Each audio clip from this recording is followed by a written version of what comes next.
Welcome to Legacy Cast, where we talk about your story, your way, and what are you doing to make sure that people know about you many generations from now.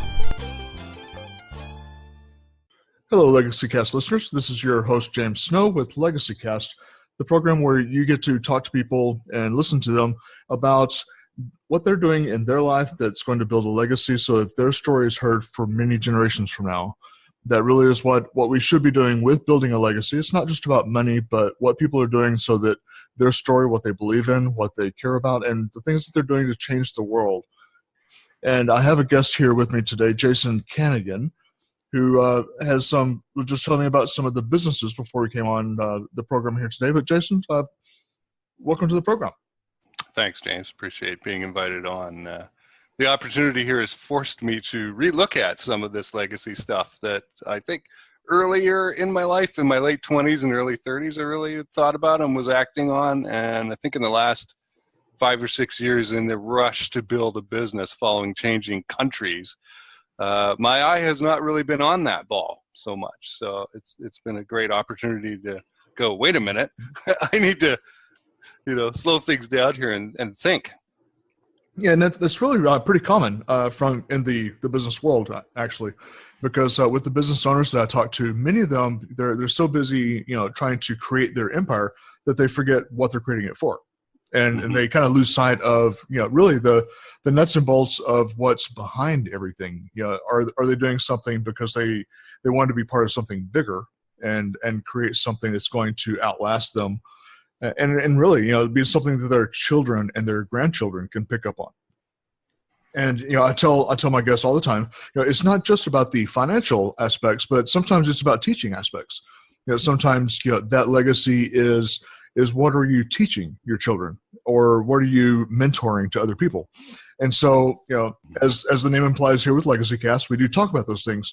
So since you were spending some time, you mentioned, Jason, thinking about having a legacy, what does that mean to you in particular? Yeah, I think we could start off with what doesn't it mean. And the amusing thing is businesses, to me, are growing a business or buying a piece of property and deeding it to kids or something like that. That is not a legacy to me. And that's a very interesting starting point. I think that realization that, well, those things are not really that valuable to me.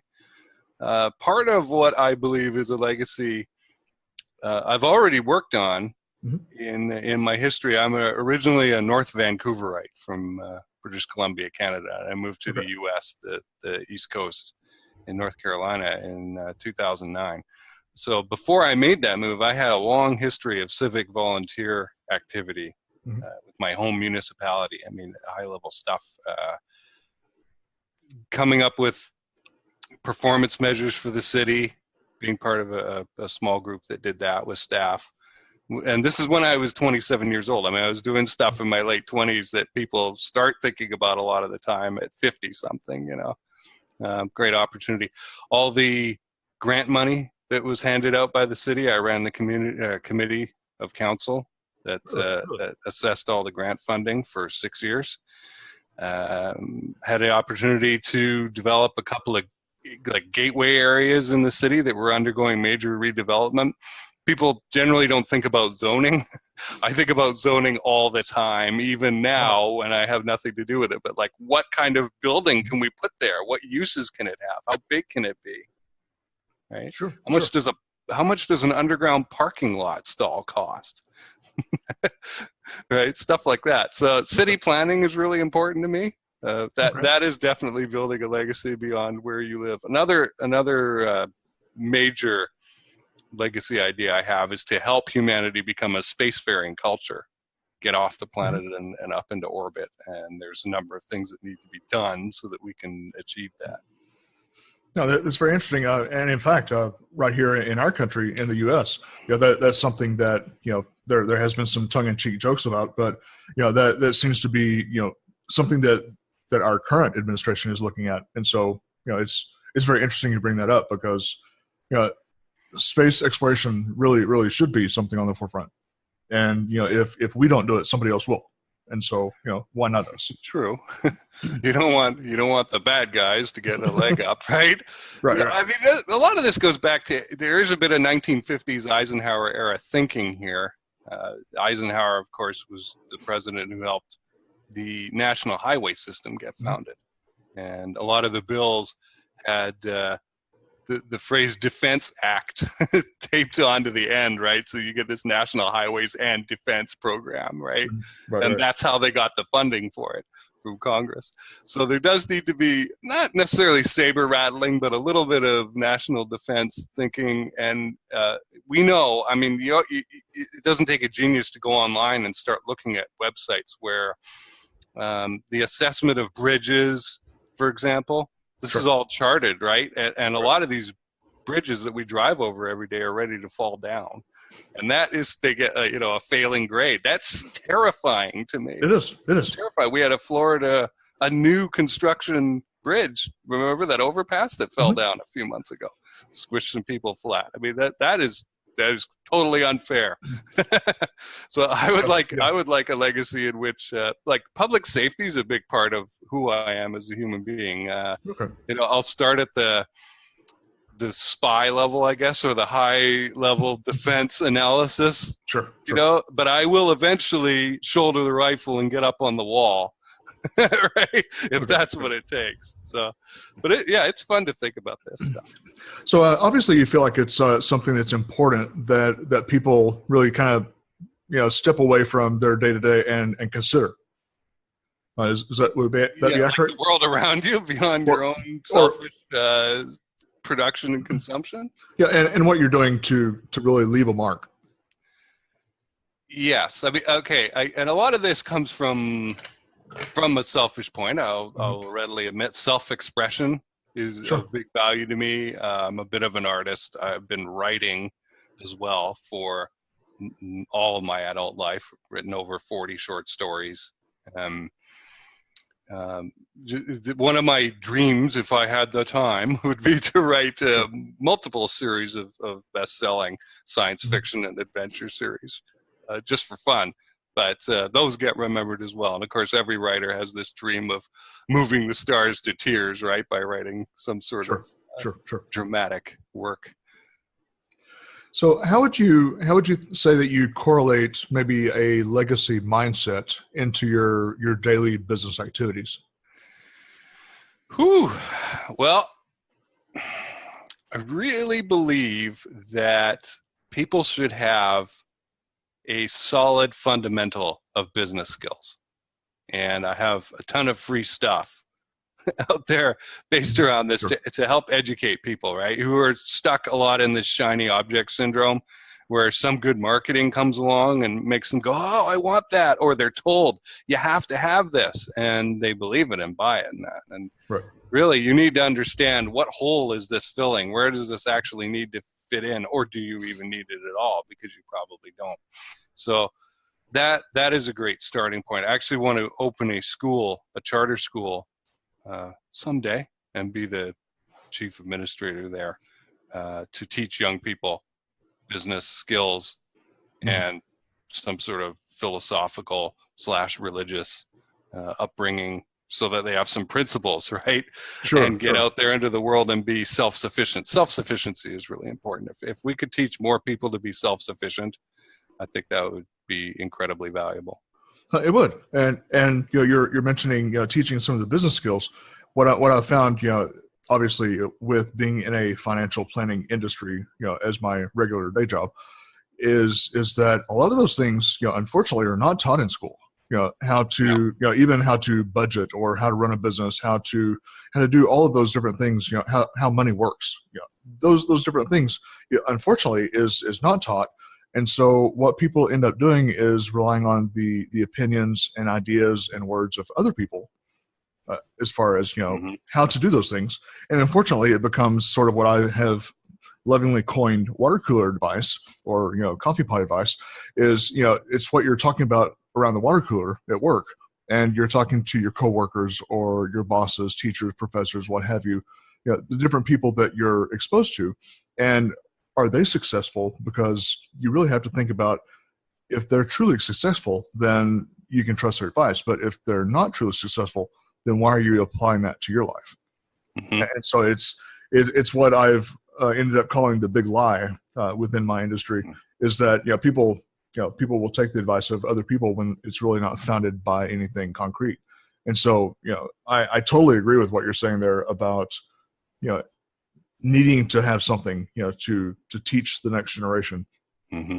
And something I'm very passionate about myself, actually.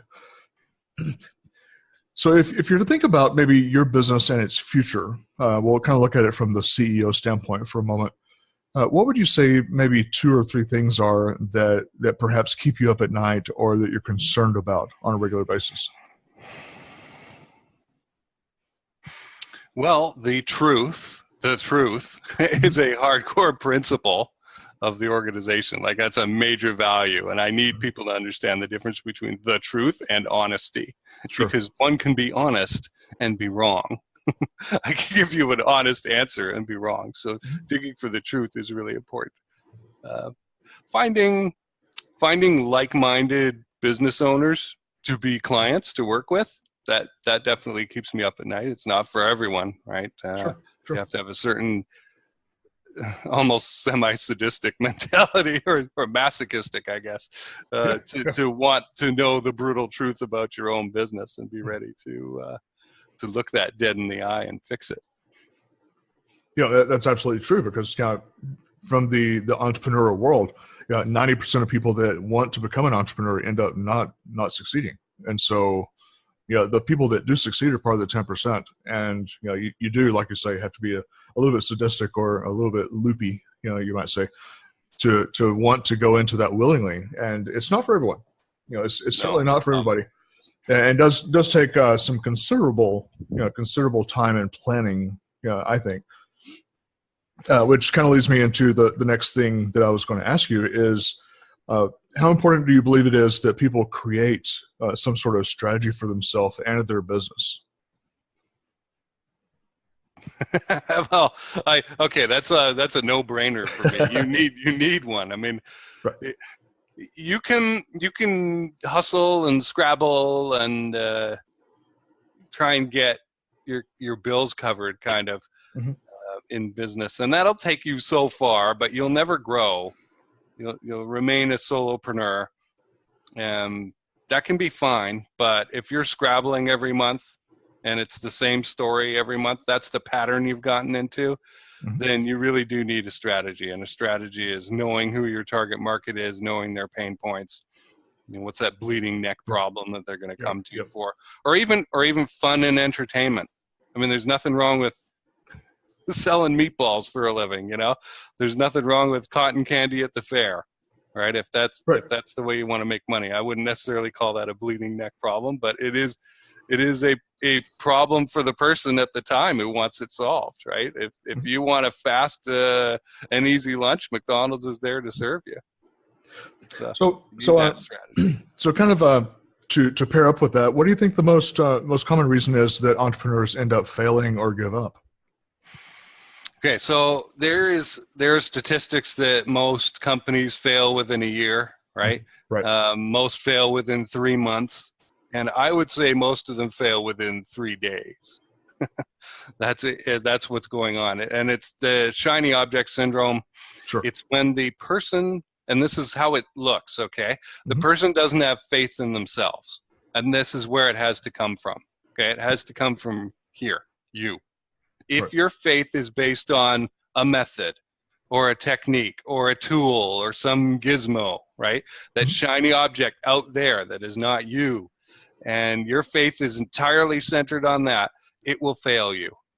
It will fail you. You will be able to put in about 3 days of sustained effort on it, and then when things don't turn out fast enough, because they're not likely to, endurance is a big part of entrepreneurship, then that faith will die, and you'll go, oh, I got lied to again. You probably weren't, but that's the way you'll feel about it. And you'll go, oh, I'm not cut out for this thing. And some people do this for 10 years. They're on this cycle, and then choo-choo, the shiny object train comes by again in 30 days. And usually somebody's supporting these poor folks, right? Like a wife or a husband or somebody is supporting them. so that they can indulge in their dabbling habit. But you really need that faith center to be in you. That, okay, I am the source. I am the one who is going to solve the problem, figure it out, get customers, fulfill the orders, whatever it is that you're doing, right? You cannot place the faith on some magic tool. No, it's very well put. Very well put. And so, as far as support and resources, that is obviously something that entrepreneurs need to look for.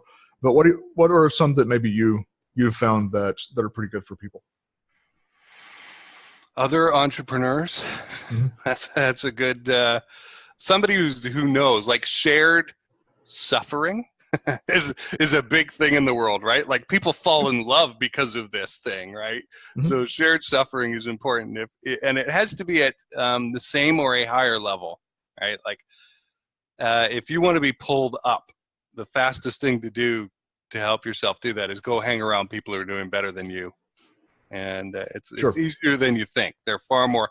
The nicer you go in most the higher you go in most organizations, the nicer the people are. Typically, because they had to come up through that sales path. Sure. And they know what all this stuff is like, and so they're sympathetic, right? Which is exactly what you want. And if you demonstrate that you're doing something, then you're going to appeal to them. Like, the worst thing you can do is ask somebody for advice, they give you it, and you do nothing. Okay? If you come back to them a week later and say, I have 3 questions about this, A, B, and C, and the only way you could have gotten that information, those questions, is you tried doing something with what they told you to do, right? You got them. They're going to continue helping you. Right. So that level of support. I also have got a... I don't know what you'd call him. He's not really like a counselor. And he's $100 an hour. He's underpriced.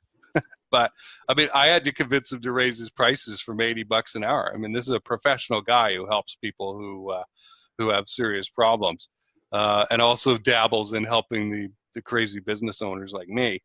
And he's the kind of guy who's a giant. He comes in and, like, does this and then goes and welds on the weekend, right? And he's very clear about, like, this brain talking thing, right? This psychological stuff is what funds the fun for him, right? So he's really good at that. So I go talk to him about every 3 months, because I find I get off course, distracted very easily, and have to get. He's the one who first gave me the target of making $1,000 a day in revenue. Right? He's like, I don't know how you're going to do it. You don't know how you're going to do it. I don't care. Just set it as a target and keep at it until you figure it out. Right? And so it made me build a business where it was possible to do that. And that's, ideas like that are part of a support system that helps me elevate my game. Yeah, and they say that you should surround yourself with those type people that have what you want. Because we are the sum of the 5 or 6 people that we surround ourselves with the most. And so, if you surround yourself with successful people, then that is going to rub off just by nature. And just you're going to get ideas. You're going to get, like, I'm not. I'm a creative person in the sense of synthetic creation. I can take 6 ideas and put them together in a new way, or I can write a short story, for example. That kind of creativity. But business-wise, I have to admit I'm not very creative. But if I see an idea, if I see it in execution, I can go do that thing. I can duplicate it, right? I can go make that happen instantly and improve upon it. I can tinker with it. So hanging around people who are doing better than you are, they will say things and show you things and that. Like, you ever watch The Prophet with Marcus? No, I haven't. You notice? Okay. One of the things that he'll do is he'll go into a struggling business, and he'll get the owner or owners, and he'll take them on a field trip. And where they'll go is to a successful example of their kind of business. Somebody who's doing close to what they're doing, but bigger and better. And you watch these people have this transformation. I just love it, because they see the example, right? Like, of how things could be. Right. And then it inspires in them the faith that, oh, I could do this. Oh, that's how you do it, right? And they could build up. So I really like that. Yeah, power of visualization. That's very awesome. So you were mentioning earlier, kind of how you feel as far as your value system and your faith in particular. How does that show up in your work? We're kind of in an interesting time now where it seems like a lot more people are injecting that into their business place and into their organization, their companies. How do you do that? Okay, so I had a business with a great partner, Jeremy Pope, for the last year and a half. Just exited that to concentrate full time on what I'm doing now. But we had a very powerful company culture where these values were written down. Okay, how are we going to treat each other? How are we going to interact? And I don't mean just him and me. I mean the whole organization, right? We had like 9 employees. And sometimes we would need our feet held to the fire. You understand, to this document, right? If we were behaving. So our guidance system was very clear. Talking with my money manager friend that I was mentioning before the show for a bit, right? He essentially said, I'm going to paraphrase because the words he used weren't as nice, but as soon as money is involved, everybody becomes a jerk, right? And so with Jeremy Pope and myself, we were able to not get into that kind of a situation, right? Because of these values in this culture document where it would show us, okay, it's very clear how we should behave in this situation. And I mean, we had some crazy situations where money was involved and emotions were raised, and having these values to fall back on and go, okay, wait, how should I react here? Because a lot of the time, if you push me, my temptation is to punch you back, right? And you can't go around doing that. We got to tone it down sometimes. Yeah. So having this to that being clear on your core values and being able to go, okay, no, wait. I need to not react in that Pavlovian stimulus response way, but instead think in the middle and go, no, what is the actual result that I want to work for here? That was very helpful to us. Excellent. So what is something that earlier in your life you wish you had done that you did not do that now you've learned was probably important? Two things come to mind. One, every summer, I've written about this. Every summer I wanted to learn how to sail a small boat. And every summer I'd be working, like, as a credit manager or whatever, right, in my job. And I probably, thinking back, I could have gone and asked my boss, hey, can I get the time to go run back to North Vancouver or West Vancouver and do this sailing thing, right, and take these lessons. And then I would have had a skill. It's like learning piano, right, or to play guitar, right? If you go, okay, I'm going to try and learn it in one day. No. It's not going to happen. But if you practice every day over a couple of years, you're going to develop some skill, right? Sure. Even if you don't have a ton of talent at it. So I never did end up doing that. And I'm on another coast, and I could easily take those lessons, and I haven't yet. And I don't really know why I haven't. I've always just been too busy. So taking the choices to build into my life, little things like that would have had can you imagine, like if I was imagining that when I was 27, 28 years old, right? But I'm 43 now, I would have had that many years of experience sailing, right, in between then and now. And I'll bet you that would have had a big impact on my life and enjoyment. It would have been, I don't relax much anymore. There aren't a whole lot of activities that I can do that are like exercise and fun, So that would have been a good thing to do. Another thing I think is even more important is the willingness to move. Like you might go, wait a minute, you move 3,000 miles. Yeah. But in the years before that, I was like, no, I am not moving. My whole life was around running for city council in North Vancouver City. Okay. So like I kept a job that was, as a credit manager that was pretty easy for me to do. It kept my evenings free. I did my volunteer work. I belonged to fraternal organizations. I had a lot to do, right? And I was offered roles in the companies that I worked for, maybe in the neighboring province or something like that. So it'd be like moving 2 or 3 states away, right? And I resisted. I was like, no, which is interesting because if I had taken up at least one of those offers, I wouldn't be talking to you now. I probably wouldn't have left Canada. I would be living in Alberta or something. So, and then after all that and expending all that energy and bending my life in that one way and resisting that change, I ended up doing it a few years later anyway.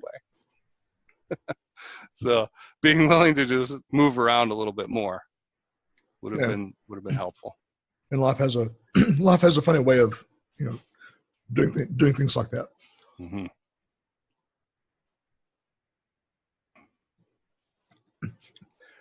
So let's focus maybe for a few minutes on you, kind of on a little bit more personal level, a little less business. We'll still talk about business here, but a little bit more personal questions. What hurdles have you faced as far as starting businesses in the entrepreneurship realm that you've had to overcome? I'm squinting because it doesn't really apply to me. Oh. I had 15 years of corporate experience, and I've been studying copywriting and doing copywriting for every company I ever worked for since I was 19 years old, like since 1995, and then sales and factory management were big parts of my education and experience. So it was like I came into entrepreneurship knowing enough, not everything, but enough. Mm-hmm. One of the I can answer the question with this. One of the big things that held me back for years, for like 5-6 years as an entrepreneur, was the limiting belief that I and only I could do the work. And I was the reason why people were hiring me. And, I can't delegate this. I have a unique perspective on sales and marketing and conversion, and nobody else can do it and whatnot. And so that really held me back. It kept me plateaued out as a solopreneur for years. And it took me doing this last business, in spite of being a factory manager at 25 and having 150 people working for me. I'd known what that was like, I'd seen it. But I got trapped in the idea, most facts are just opinions. I got trapped in the fact that people hired me for me. Instead of just the result or the outcome, or even I could have taken my unique perspective and distilled it down into a list of things to do and handed it off to another copywriter, let's say, right? Sure. And said, okay, you're kind of a match for these, follow these directions, come up with something. And I'll bet you they could have come up with something that was 30% better than what I would have done. Mm-hmm. So. Yeah. And I actually can relate to that in a large degree, because I'm sort of the same way. I had that controlling streak, and also I'm a perfectionist.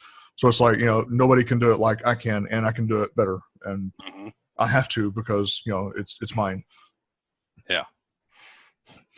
But you don't.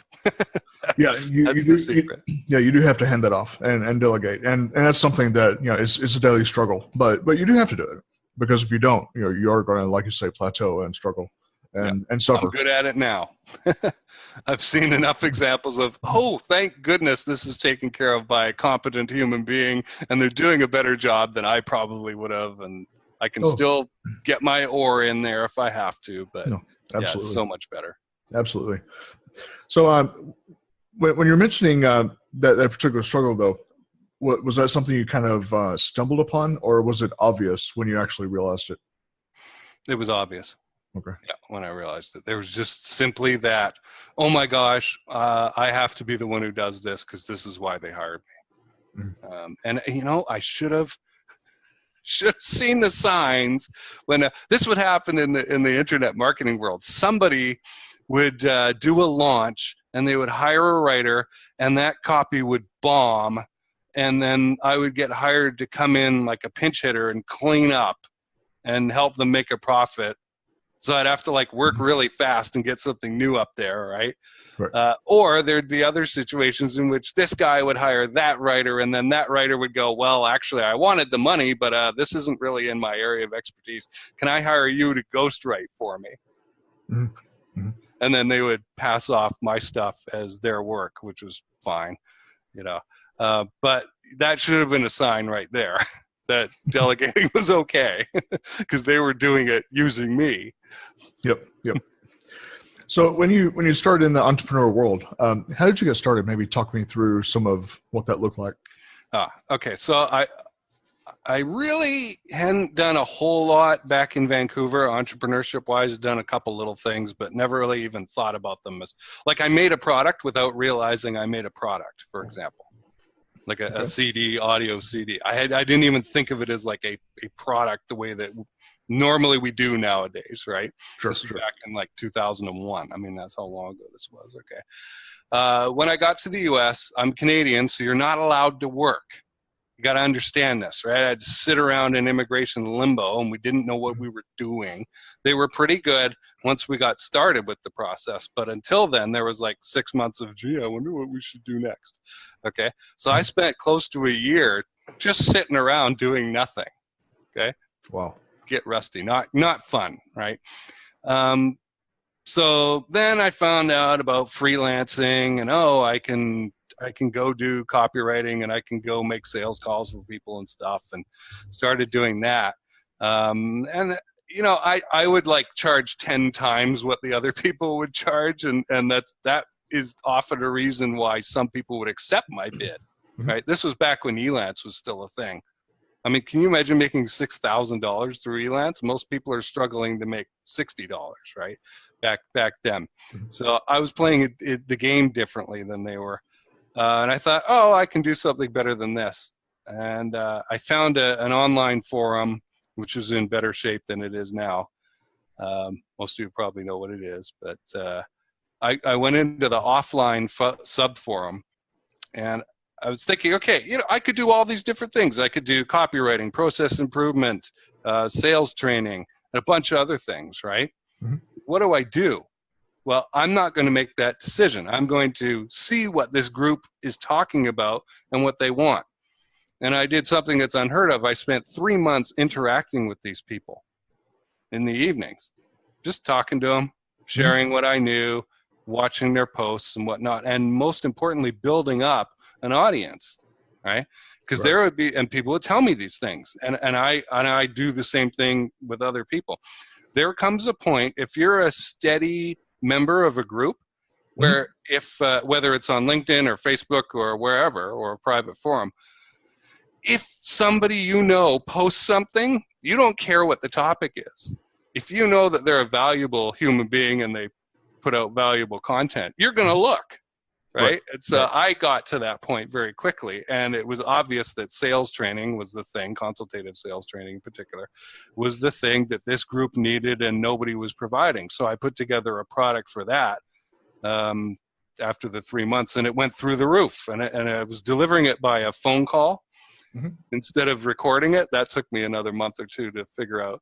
And I got stuck in my house for 2 weeks. I couldn't leave because I'd get up in the morning and have to do calls, and it'd be 11:30 at night, and I'd be finishing up the last one, and I'd need to go to sleep, So that's when I knew that I had something. And then I recorded it, and I turned it into a web-based product. And then a couple years after that, it was a nice membership site product, and I'm still selling it today. I've been a TV show producer here locally.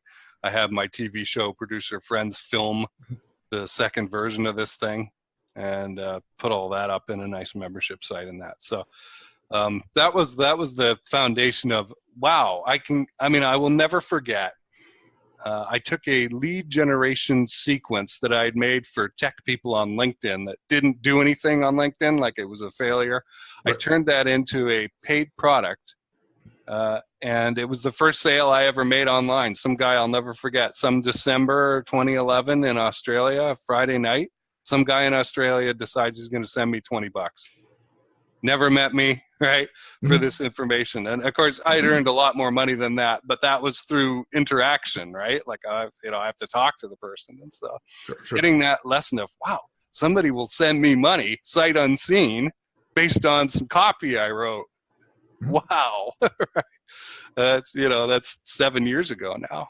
So these are all good lessons for people to learn.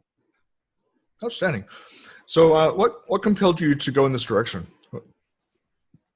Like entrepreneurship or the specific thing I'm doing now or what? The specific realm that you're in. Okay, so I'm in the professional services business. It's the business that I run concentrates on something that most people have never heard of, which is called process engineering. And that's where we go into companies and document what they are doing. Okay. So we flowchart right down, we do interviews and that to find out what people are actually doing. And then there's usually a difference between what they say they're doing and what they're actually doing that Right. we need to find out. Sometimes we uncover a scam.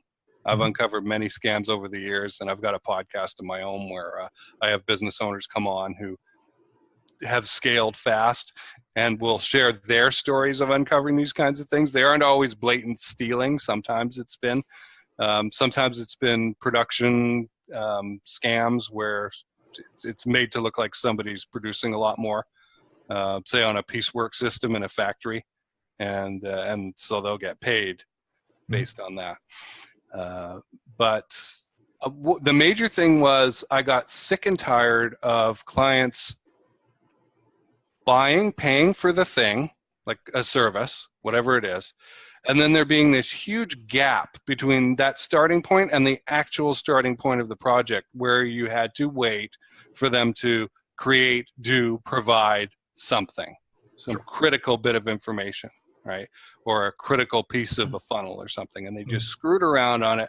And I was like, okay, I'm going to make a business that not only helps them shrink those things, but also demands 100% compliance. Like, I'm not going to allow that situation to arise ever again, because it was so upsetting and profit killing to projects that we had run. Right. I don't ever want to see that again. So I built a business that satisfies me personally by getting the stuff that we need now to kickstart that project. And that was a limiting belief too. Because I posted a question for some expert people who are even better at this than I am, or more experienced at it, I guess, than I am, which is saying a lot. And they came back with the feedback of like, well, you just don't accept it. Like, you don't let them stretch it out like that, right?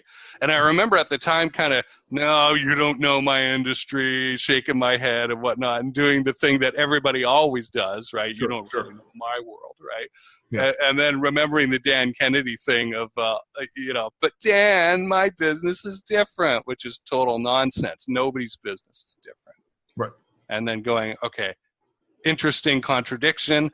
There's a thought I need to change here in my head, right? I need to change my approach here. So, and that opened up the okay, how do I actually do this? So is there a different profession than what you're currently doing that you would like to attempt?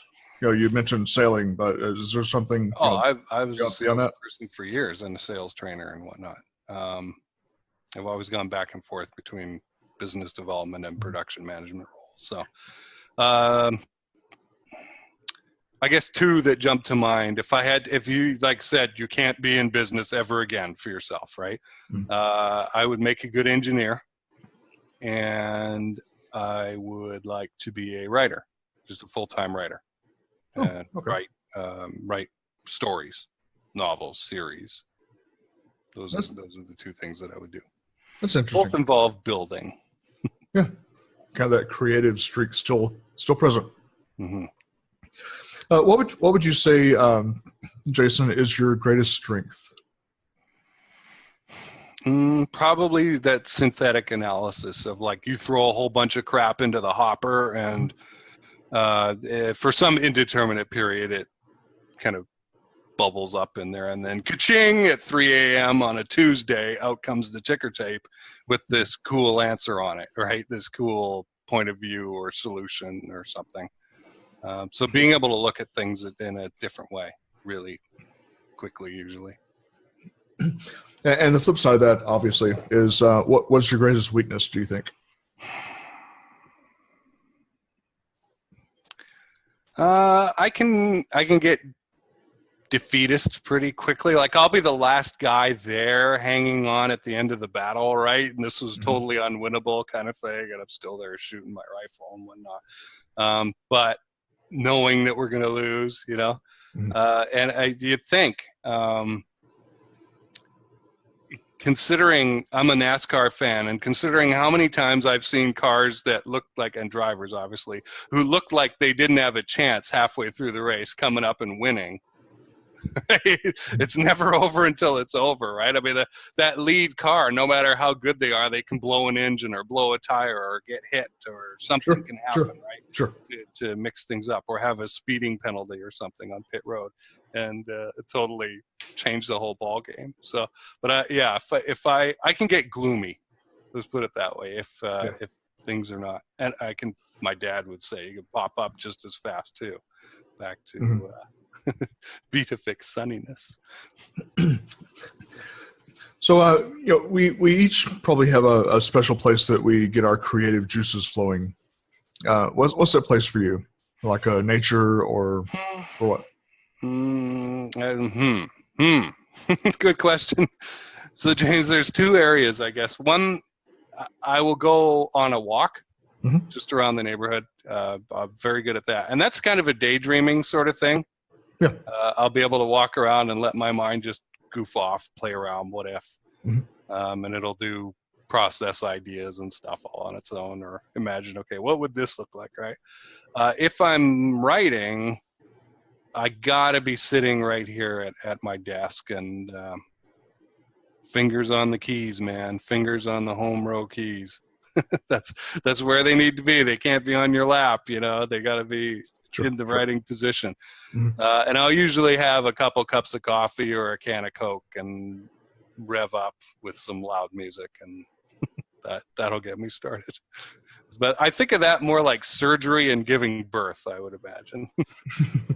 The writing part of it. That's far more harsh in energy than the light, fluffy play walking around the block with the think bubble over my head kind of creativity. So if you're describing maybe at a very high level, we'll do the 30,000 foot view kind of thing. What's the process behind what you do in your business? For somebody maybe that wants to go into what you do, how would you describe that? I wouldn't go into what I do. You need years of education to be able to do it, and then years of experience after. For the main reason that people will not always tell you the truth. In fact, they often won't tell you the truth, and you need to be able to discern whether they're lying or not. And even if they don't intend to be lying, if they're not intentionally, it's that honest but wrong, right, thing that I was saying early on. So go into an organization and start interviewing people about how they do what they do, and then there's various tools like flow charting to write down, and that's got symbols, of how they do what they do. Is this an operation or an inspection or a decision or whatever? And chart all that. And then look at that and go, all right, maybe we've got an accurate representation of how things are being done that we trust, right? Like this is close enough, now what? Just because we did the things this way, and we've always done them this way, doesn't mean that that's the best way to do them, or that we should continue to doing them this way. And so we got to chop up all those steps in the process and go, well, let's take this piece out. Do we really need this? Can we eliminate it first off, right? That's a cost savings right there. And it increases the capacity of your people because you're freeing up their time. Can we do it another way, a better way, right? And this takes a lot of imagination. I mean, there's one tactic for figuring out alternate solutions to a problem, which is just taking something like an egg or jail bars or something, picture in your head of jail bars, and going, okay, how could I apply that to this situation? And come up with 4 different ways that you could use that concept to accomplish getting this thing done, this step, right? And so that's the part that's not that easy to duplicate. And you have to have smart, well-paid people around to do that. So, and then you've got to write it all up in a report. And then what if they accept it? Then you've got to change their processes, and managing change is a tough thing. I mean, 2016, I'm trained in managing change, and I spent 2016, most of that year, working with a real change agent expert who concentrated exclusively on tech companies of 1,000 people and more. I mean, we were not playing around, right? Right. This is not fluffy little dinky businesses. This is large companies that provide a technology that is core to the execution of what their customers do. You can't just be in there flipping switches randomly. And that, so, and in a lot of the cases, you have to get buy-in on implementing that solution, or else you'll get sort of not so passive resistance from the people. And they need to be involved in creating that solution. So you need an entirely different skill set for that. So that idea of, okay, we were frozen in our process. It was like this. Now we're going to unfreeze it and make it kind of slushy, change it, and then we're going to refreeze it the new way. That whole process, that's the 30,000 foot view you're probably looking for, that picture right there. That's what needs to be done. Okay. So for our kind of winding up question, this is always fun for my guests. Tell me something about you that nobody knows. This is our trivia question. I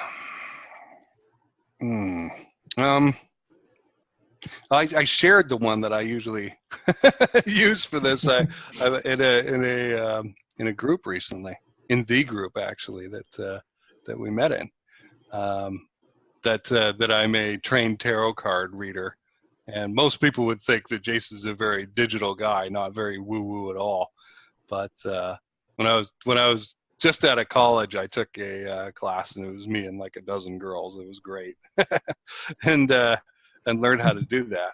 And I still do it occasionally. It's fun. I guess another thing is I'm bald by choice. To a degree. I mean, I had the male pattern baldness thing going on, but my hairdresser had conspired to keep that a secret from me. I mean, obviously, I knew there was a circle up here, but he had created a comb over for me that was virtually undetectable. I just brushed it every day, and it wasn't a problem. But I bought a convertible. And I started driving around with the roof down, and suddenly half my hair blows back, right? I got sick and tired of it. I came back from a trip to Vancouver Island and drove straight to the hairdresser and said, cut it off. And it was, with the shears or the clippers, it was a 2-second deal, and so I was just like, fine, this is fine. And accepted that fact. a lot of men are nervous about going bald. I just don't give a damn. I knew what I was going to look like from my dad. He had a comb over for years, and when he was 50-something years old, he cut it off, and it was the best thing he could have done. And I feel you're more honest about yourself when you're like this, Just got to walk it around. Just have to own it. Conceal. Exactly. Well, Jason, yeah, it's been an enjoyable time having you here with the program today, and getting to know you a little bit better, and digging into kind of how you think and the things that are important to you. Obviously, there people want to reach out and maybe want to spend some time one-on-one with you. How would they get a hold of you? Yeah, probably okay. Connecting on Facebook is probably the quickest and easiest thing you can do. Mm-hmm. Don't fill my private messages with volumes and volumes of questions and that. If you're new to business or struggling with shiny object syndrome, I would go to this link, salestactics.org. That's my blog, salestactics.org, 4 years of sales and marketing info there, /bootstrap. And if you go to salestactics.org/bootstrap, you'll get a free audio series there on what I consider to be business fundamentals. And the experienced business owners who've listened to it have all been like, oh, this is exactly the kind of stuff that needs to be shared. And of course, the newbies who have a fixed point of view and think they know it all, even though they're dead broke and aren't making any money, don't like it, but whatever. So for those who are open to that kind of thing, if you listen through that, then I think there's a chance to book a call with me on the end of that. That pops up. And with your podcast, how do they find you on that? If you go to YouTube and search for Cold Star Technologies, it should come up. It's a playlist on that channel called the Cold Star Project. I did get coldstarproject.com, but I just got that over the weekend. I mean, I've been doing it for like 2 weeks. We have 9 episodes up there. So, I mean, I'm producing content at a prodigious rate and have tons of interviews that we've recorded over the last 2 weeks that I'm just doling out 1 or 2 a week, plus a solo podcast or 2. So I don't want to run out, right? Yeah. And I don't want to dilute the effort of the people who came on as well. Sure. I want to make sure that they get the attention they deserve. But that's all about the challenges in scaling fast for tech firms who think usually, like most business owners, if I could just get a big bag of money, that would solve all my problems. Sorry, no, it won't. It'll just make what's going on already worse. So that's a good reason to listen to the Gold Star Project, is to find out from other business owners what the challenges and successes and failures were in scaling businesses fast, so that you know what's coming. Excellent. And that's a great way to wind up the show today. So you've heard it here from Jason. He's got lots of experience, and everybody reach out to him through those contact mediums and learn a little bit more. Thank you, Jason, for being on the program. You bet. Thanks, James. Thanks a lot.